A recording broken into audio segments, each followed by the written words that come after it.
అందరూ చప్పట్లు కొడదాం.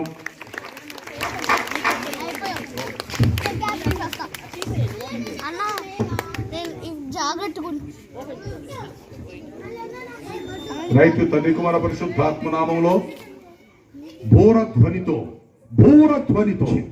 అనేటువంటి పాటని ఈరోజు సభాముఖంగా రిలీజ్ చేయడం జరిగింది. సో దీని ద్వారా క్రైస్తవ సంఘాలు ఉజ్జీంపబడాలని, ఈ పాట ఒక మంచి సందేశంగా ప్రేక్షకులకు అందాలని ఆశిస్తూ ఈ పాటని విడుదల చేస్తున్నాం.